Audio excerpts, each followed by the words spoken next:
Introduction to network. सबसे पहले हम पढ़ेंगे व्हाट इज़ नेटवर्क। नेटवर्क क्या है? नेटवर्क जो है एक कलेक्शन है डिवाइसेस का जिसके अंदर कनेक्ट होते हैं बहुत सारे अलग अलग मीडियम, जिनका मेन पर्पस होता है कि रिसोर्सेज को एक जगह से दूसरी जगह पे शेयर करना, भेजना। जैसे कि डॉक्यूमेंट्स में कौन कौन से हो सकते हैं, डॉक फॉर्मेट में, पीडीएफ में, और साथ में इंटरनेट एक्सेस करना। ये सारा नेटवर्क के पार्ट हैं। What is network? ये नेटवर्क बताता है क्या है नेटवर्क। इसके बहुत सारे एडवांटेज हैं। पहला एडवांटेज है कम्युनिकेशन जो है इसमें फास्ट और ईजियर हो जाता है। आसानी से हम किसी एक जगह से दूसरी जगह पे हम अपने रिसोर्सेज को शेयर कर सकते हैं, हम किसी से बात कर सकते हैं तो नेटवर्क के ज़रिए। फ़ोन में अगर नेटवर्क नहीं होते तो हम कॉन्टैक्ट अपना कोई भी मैसेज जो है हम नहीं भेज पाते, या हम जो बोलते हैं दूसरे वाले को सही से सुनाई नहीं दे पाता। तो वो नेटवर्क प्रॉपर होने के कारण होता है। दूसरा, इसमें कॉस्ट इफ़ेक्टिव होता है, बहुत सस्ता पड़ता है। कोई आपको कोई चीज़ बतानी है किसी को, उसके वहाँ जाके, उसके जहाँ पे वो अवेलेबल है वहाँ जाके अगर बताएंगे तो कॉस्ट ज़्यादा लगेगी। वाया ट्रांसपोर्ट जाएंगे या कैसे भी जाएंगे, पैदल जाएंगे, जैसे भी टाइम भी लगेगा। तो फ़ोन पे बता देंगे, फ़ोन करी, कॉल करी, आपने बता दिया, तो एक तरह का फास्टेस्ट हो गया, ईजियर हो गया बताना। और सबसे बढ़िया बात हो गई आपकी कॉस्ट जो है वो बच गई, और वो कॉस्ट इफेक्टिव। ये एडवांटेज है आपके नेटवर्क की। और सबसे बड़ा एक वर्ड आता है नेटवर्किंग। डिफरेंस क्या है नेटवर्क और नेटवर्किंग में? नेटवर्क होता है कलेक्शन ऑफ डिवाइस, और नेटवर्किंग होता है process of establishing A successful communication over an existing network. जो एग्जिस्टिंग सभी नेटवर्क के अंदर रहते हुए जो कम्युनिकेशन का जो इस्टेब्लिशमेंट करने का जो सक्सेसफुल प्रोसेस है उसको नेटवर्किंग कहते हैं।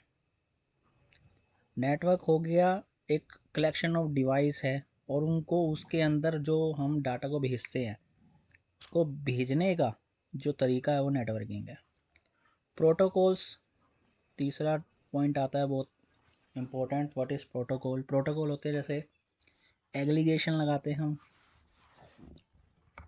बहुत सारी चीज़ों पे ऑब्लिगेशन लगा दी जाती है कि हमें ये नहीं करना, वो नहीं करना। वैसे ही नेटवर्क के अंदर भी बहुत सारी ऑब्लिगेशंस होती हैं, रूल्स एंड रेगुलेशंस होते हैं कि हमें डिवाइस पे क्या चीज़ यूज़ करनी है, क्या नहीं करनी। तो वो है प्रोटोकॉल। प्रोटोकॉल की डिफाइन है, it is a rule and regulation which enable communication between device in a network. ठीक है, इसके बाद हम प्रोटोकॉल के बारे में समझ आ गया होगा आप लोगों को सभी को। रूल्स एंड रेगुलेशन जो कम्युनिकेशन के बीच में यूज़ होते हैं उनको प्रोटोकॉल्स कहते हैं। प्रोटोकॉल्स बहुत प्रकार के आते हैं, आगे हम पढ़ेंगे प्रोटोकॉल्स के बारे में। सबसे पहले है फिर टाइप्स ऑफ नेटवर्क। नेटवर्क कितने प्रकार के होते हैं? In order to build a network we have different types. जब हम नेटवर्क बनाने जाते हैं तो हमें डिफरेंट डिफरेंट टाइप्स देखने को मिलते हैं। They are categorised. कैसे कैसे कैटेगराइज कर सकते हैं हम उसको? बेस्ड ऑन ट्रेंड, ठीक है, और इसके अलावा बेस्ड ऑन डिस्टेंस, और उसके बाद बेस्ड ऑन आर्किटेक्चर, और उसके बाद बेस्ड ऑन कनेक्शन। यही हमारे क्या हैं टाइप्स ऑफ नेटवर्क। सबसे पहले पढ़ेंगे ट्रेंड। किस तरीके से ट्रेंड जो है हमारा, किस तरीके के बेस पे, मतलब बेस क्या है हमारा, ट्रेंड है। ट्रेंड के बिहाफ पे हम पढ़ेंगे कि नेटवर्क किस तरीके से काम करता है बेस्ड ऑन ट्रेंड। सबसे पहले है वायर्ड और दूसरा है वायरलेस। वायर्ड होता है हम लोकल एरिया नेटवर्क में हम ये काम करते हैं, एक कंप्यूटर से दूसरे कंप्यूटर, दूसरे कंप्यूटर से राउटर, राउटर से स्विचेस के बीच में वायर जो हम यूज़ करते हैं वो वायर्ड बेस्ड ऑन ट्रेंड हो गया। इसके अंदर अगर देखा जाए, इसके बारे में पढ़ा जाए वायर्ड के बारे में, तो नाम से ही पता चल रहा है जहाँ पे वायरिंग यूज़ हो रही है एक कंप्यूटर से दूसरे कंप्यूटर के बीच में, या बीच में हमने प्रिंटर लगा दिया, इंटरनेट लगा दिया, या गेम कंसोल कुछ हो गए, तो वो हमारे कनेक्ट हो गए वायर से, तो वो एक वायर्ड बेस नेटवर्क हो गया ट्रेन के अंदर। It is termed refer to any physical medium consistence of cable. वही मैंने बताया आपको, जहाँ पे केबल जो है कंसिस्ट करेगी, जहाँ पे आपको केबल्स दिखाई देंगी, वो वायर्ड वाला पोर्शन होगा।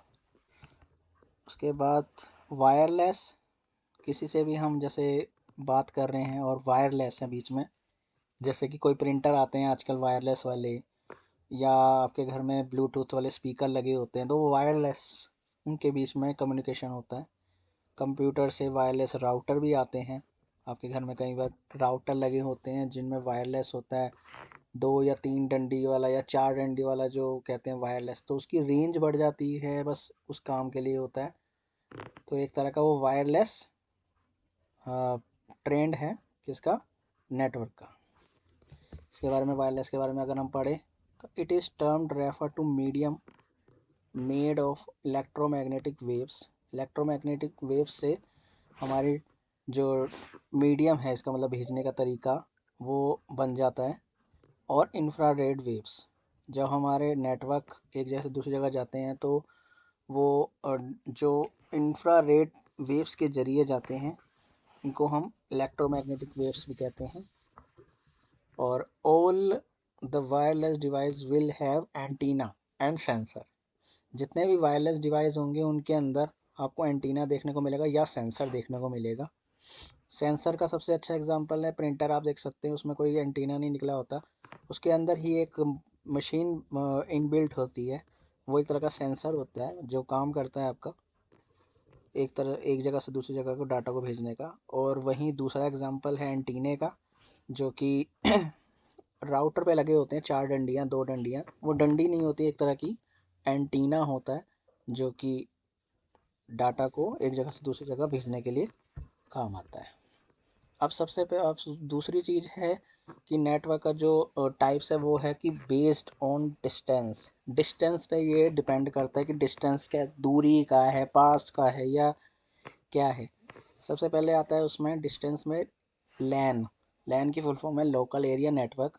ये एक limited to a specific area के लिए काम आता है, जैसे कि एक ऑफिस हो सकता है, और ये can not extend beyond the boundaries. ये एक बाउंड्रीज, एक सिंगल बिल्डिंग से दूसरी बिल्डिंग में अगर जाता है तो ये एक्सटेंड नहीं हो सकता। आप एक बिल्डिंग से दूसरी बिल्डिंग में अगर करते हैं तो वो लोकल एरिया नेटवर्क पे नहीं आएगा, वो आ जाएगा आगे वाइड एरिया नेटवर्क में। अब उसमें वो बिल्डिंग आपकी कुछ किलोमीटर के अंदर भी हो सकती है और कुछ स्टेट्स के अंदर भी हो सकती है, जैसे कि एक स्टेट से दूसरे स्टेट के बीच में, तो वहाँ पे जो काम आएगा वो आएगा वैन, wide area network. Wide area network का अगर हम पढ़ें, तो ए वैन is any network that crosses metropolitan regional और नेशनल बाउंड्रीज। जो वैन है वो नेटवर्क को क्रॉस करता है एक जगह से दूसरी जगह पे, जैसे कि मेट्रोपॉलिटन यानी कि एक स्टेट से दूसरी जगह, रीजनल, रीजनल भी वही होता है स्टेट वाइज, और नेशनल बाउंड्री, एक नेशनल से दूसरे नेशनल के बीच में जो अगर हम कम्युनिकेशन करते हैं तो एज ए राउटर के ज़रिए, तो वो हमारा नेटवर्क जो है वैन के अंदर आता है। तीसरा है मैन। मैन होता है मेट्रोपॉलिटन एरिया नेटवर्क।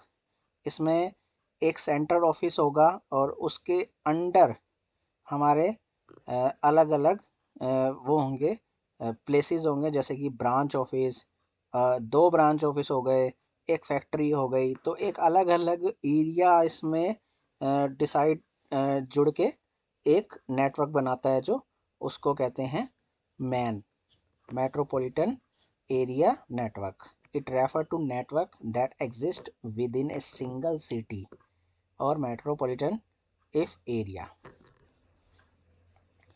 जो नेटवर्क है वो सिर्फ और सिर्फ एक सिंगल सिटी के अंदर एग्जिस्ट करेगा, या फिर पॉलिटन अगर एरिया वाइज है तो।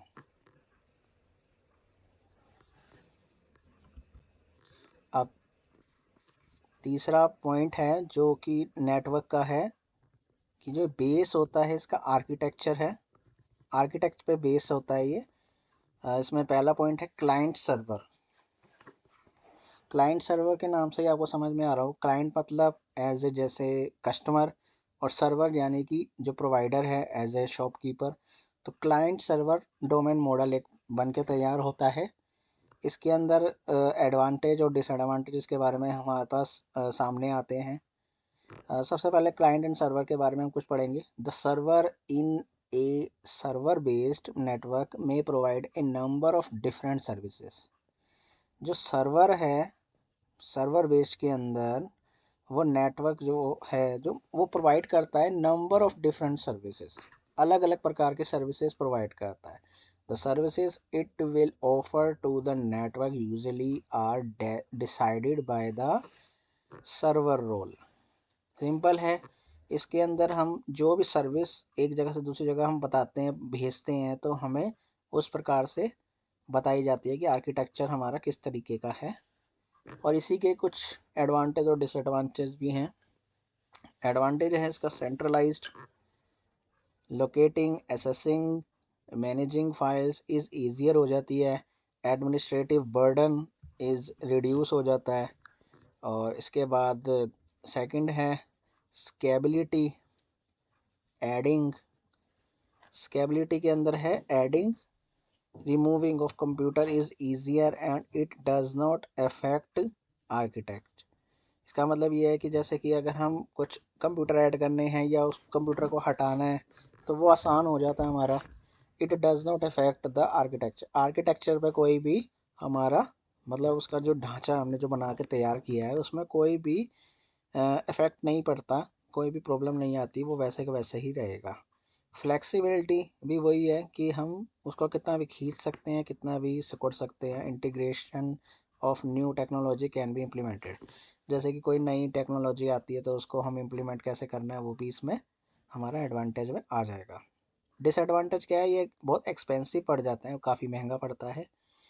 इसमें काफ़ी कॉस्ट जो है हमारी बढ़ सकती हैं, क्योंकि वायरिंग है या एक प्लेस से दूसरी प्लेस पे अगर हमें काफ़ी चीज़ें लगानी है तो एक्सपेंसिव हो सकता है। सेकंड डिसएडवांटेज इसका है required higher configuration hardware resources. जो हार्डवेयर का जो रिसोर्सेज हैं कॉन्फ़िगरेशन करने के लिए वो हमें काफ़ी बड़े तादाद पे चाहिए होती है। थर्ड पॉइंट है if the server goes down communication path is lost. अगर सर्वर किसी तरीके से हमारा डाउन हो जाए, सर्वर स्लो हो जाए, तो कम्युनिकेशन पाथ जो है हमारा बात करने का जो रास्ता है वो खो सकता है। अब आर्किटेक्चर का दूसरा पार्ट है peer to peer. Peer to peer मतलब एक बंदे से दूसरे बंदे को हम नेटवर्क को कैसे पहुंचाते हैं। एक वर्क ग्रुप होता है, ग्रुप वर्क कह लो या ग्रुप वर्क ग्रुप कह लो।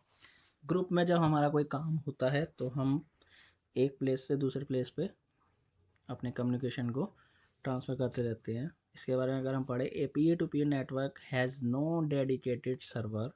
इसका कोई भी बीच में डेडिकेटेड सर्वर नहीं होता। Instead a number of work station are connected.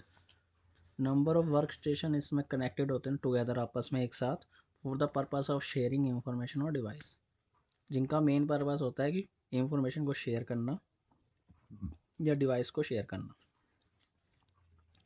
When there is no dedicated server, जब कोई सर्वर डेडिकेटेड सर्वर नहीं होता तो all work station are considered equal. तब सभी वर्क स्टेशन जो है इक्वल ही कंसिडर किए जाते हैं, एक इक्वल ही माने जाते हैं, इक्वली उनको मान लिया जाता है। Any one of them can participate as the client. उनमें से कोई भी एक क्लाइंट बन जाएगा और दूसरा सर्वर। इसके जो डिसएडवांटेज हैं उसके वो हैं कि ये इट इज़ डिसेंट्रलाइज्ड, एक जगह से दूसरी जगह पे हम इसको चेंजेस नहीं कर सकते।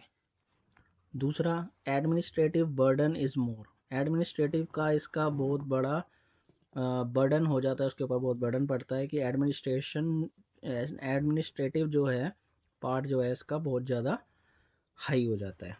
थर्ड है locating and assessing of files is difficult. Locate करना और एसेसिंग करना फाइल को बहुत डिफ़िकल्ट हो जाता है पीयर टू पीयर के अंदर। और इसके कुछ एडवांटेज भी हैं, ऐसा नहीं है। इट इज़ कॉस्ट इफेक्टिव, बहुत सस्ता पड़ता है, कोई वायरिंग और कोई एक्स्ट्रा इक्विपमेंट की हमें ज़रूरत नहीं पड़ती। Does not require higher configuration hardware resources, वही बताया, कोई भी हमें हार्डवेयर ऐसे नहीं चाहिए इसके लिए कि इसके बिना जैसे हो ही नहीं सकता, तो ऐसा इसमें कुछ भी नहीं होता। अब सर्वर बेस्ड का जैसे अगर आपको एग्जांपल देखा जाए तो पहले वाला जो आपको दिख रहा है वो हमारा सर्वर बेस्ड नेटवर्क है, जिसमें एक पीसी बीच में है और उसके चारों ओर as a star topology. Topology के बारे में आपको आगे बताऊंगा, मैंने जो वर्ड यूज़ किया टोपोलॉजी, ये एक तरह की टोपोलॉजी बनी हुई है। एक बीच में पीसी है जो सर्वर है, और बाकी जो इसके चारों ओर बने हुए हैं पीसी, उनको क्लाइंट आप पढ़ सकते हैं, क्लाइंट कह सकते हैं। तो ये है सर्वर बेस्ड नेटवर्क। और दूसरा है पीयर टू पीयर नेटवर्क। इसमें क्या है, हर एक पीसी हर दूसरे पीसी के साथ इंटरकनेक्ट है, आपस में कनेक्ट है। यानी कि अगर पीसी नंबर अगर हम दिए जाए 1 2 3 4 5 6, तो 1 जो है वो आपका बाकी पाँचों से कनेक्टेड है। सर्वर बेस्ड के अंदर एक पीसी, क्लाइंट पीसी जो है, सिर्फ सर्वर से ही कनेक्ट होगा, वो अदर क्लाइंट पीसी से कनेक्ट नहीं हो रहा। तो उसको अदर क्लाइंट पीसी से आने वाले मैसेज को डायरेक्ट नहीं पढ़ा जाएगा। उसको पहले अगर बात करनी है पीसी 1 को 2 से, तो पहले वो सर्वर को भेजेगा, फिर सर्वर को हम डिफ़ाइन करेंगे कि हमारा मैसेज पीसी 2 के पास जाए तो पीसी 2 के पास जाएगा। तो पीसी 2 रिप्लाई करेगा तो वो सर्वर को करेगा कि मेरा पीसी 1 को मेरा मैसेज वापसी भेज दिया जाए। तो इसीलिए सर्वर बेस्ड में और पीयर टू पीयर नेटवर्क में ये डिफरेंस दिखाया गया है। इसके अलावा बेस्ड ऑन कनेक्शन, कनेक्शन के ऊपर भी डिपेंड करता है कि हमारा इंटरनेट कितना कारगर है। बेस्ड ऑन कनेक्शन का है सबसे बड़ा पहला एग्जांपल है इंटरनेट। इंटरनेट वर्ड सुना होगा तुमने लाइफ में अपने। और इसके अलावा है इंट्रानेट, और तीसरा है एक्स्ट्रानेट। फ़र्क क्या है इंटरनेट और इंट्रानेट और एक्स्ट्रानेट में, वो हम पढ़ेंगे। इंटरनेट के बारे में पढ़ते हैं। It is global network that connect billions of computer across the world with each other. Internet जो है एक ग्लोबल नेटवर्क है, बहुत बड़ा नेटवर्क है, जिसके अंदर बिलियंस ऑफ कंप्यूटर आपस में कनेक्ट हैं across the world with each other, एक दूसरे से जुड़े हुए हैं आपस में, जिससे कि हमारा डाटा एक जगह से दूसरी जगह पे आसानी से भेज लेते हैं। It believes that the internet was developed by DARPA, department of United state का एक डिपार्टमेंट है डार्पा, जिसने ये एक डेवलप किया है इंटरनेट के बिलीव को करने का। यानी कि अगर एक पीसी दूसरे पीसी से अगर बात कर रहा है, तो ये एक बिलीव्ड है एक दूसरे के बीच में कि वो दूसरे का शेयर नहीं करेगा, एक दूसरे के डाटा को उसके इजाज़त के बिना नहीं छू सकता, नहीं देख सकता, या कुछ भी मतलब एक्स वाई जेड कोई भी छेड़खानी नहीं कर सकता। तो वो डार्पा डिपार्टमेंट है, जिसकी फुल फॉर्म है डिफेंस एडवांस्ड प्रोजेक्ट एजेंसी। ये सबसे पहले जो कनेक्ट हुआ था 1969 में हुआ था। इसके बाद हम पढ़ेंगे intranet. The intranet is a private network that belongs to particular organisation. ये एक पर्टिकुलर ऑर्गेनाइजेशन के लिए बनाया जाने वाला प्राइवेट नेटवर्क को दर्शाता है। जैसे कि एक कंपनी के अंदर एक इंटरनेट की हमने सर्विस स्टार्ट करी, उसमें एक फाइल सर्वर है, एक आपका प्रिंटर है, एक वीपीएन फायरवॉल है। वीपीएन फायरवॉल के बारे में अगर आपको नहीं पता तो वो भी मैं आपको डीप में बताऊंगा कि वीपीएन फायरवॉल होता क्या है। और साथ में हमारे कुछ पीसीज लगे हुए हैं, अब VPN फायरवॉल का टॉपिक आया तो ये छोटा सही है, मैं अभी आपको समझा देता हूँ। VPN फायरवॉल एक तरह का आपका एंटीवायरस का काम करता है। कोई भी बाहर से आने वाला डाटा को फिल्टर करके उसको आपके PC तक भेजने का काम जो होता है VPN फायरवॉल का होता है।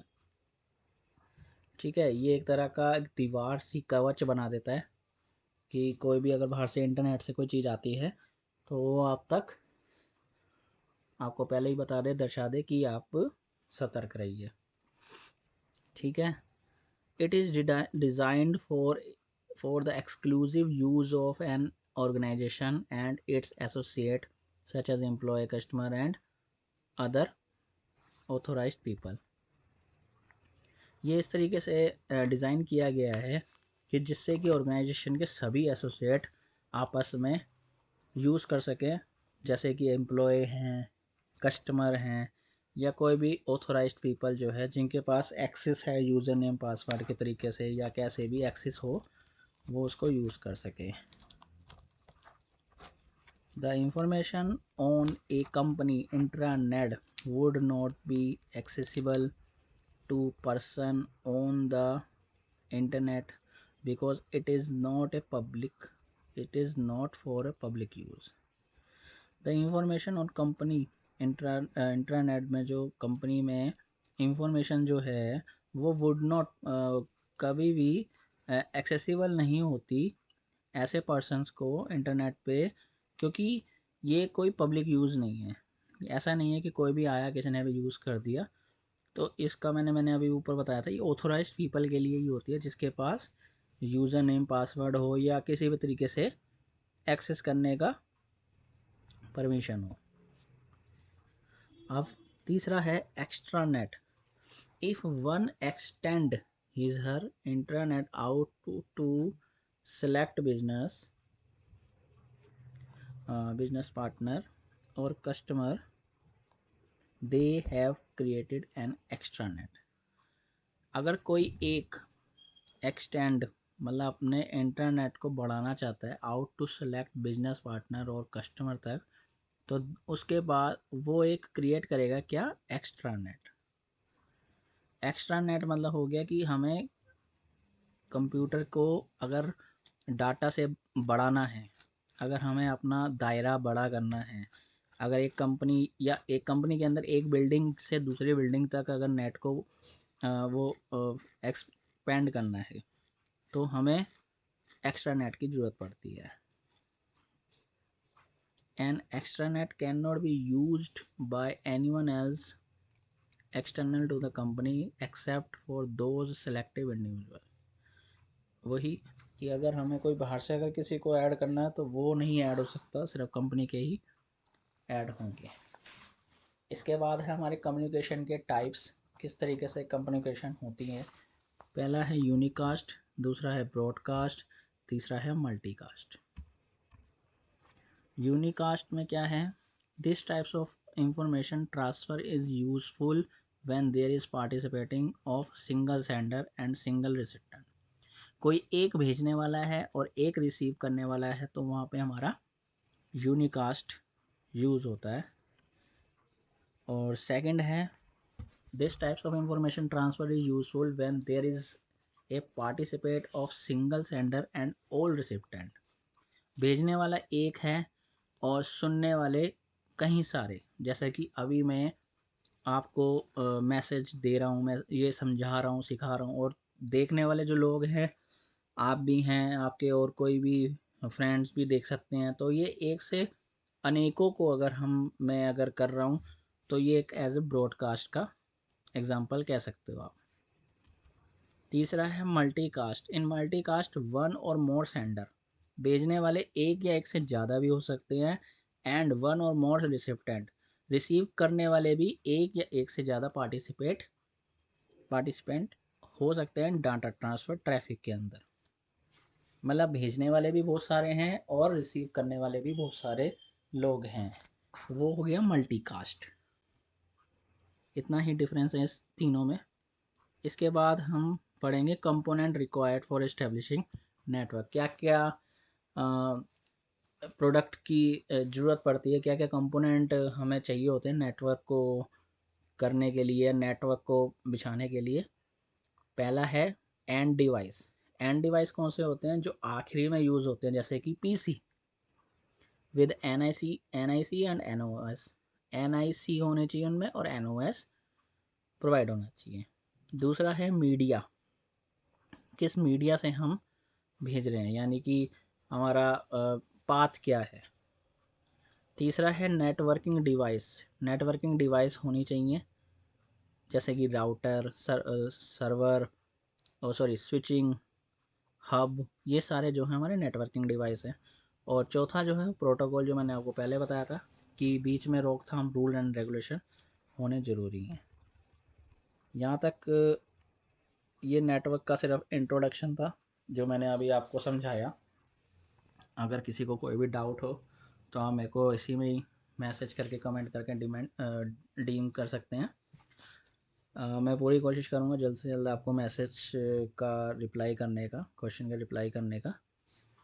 और साथ में आप मेरे चैनल को सब्सक्राइब भी कर सकते हैं और ढेर सारा प्यार दे सकते हैं। वीडियो देखने के लिए शुक्रिया।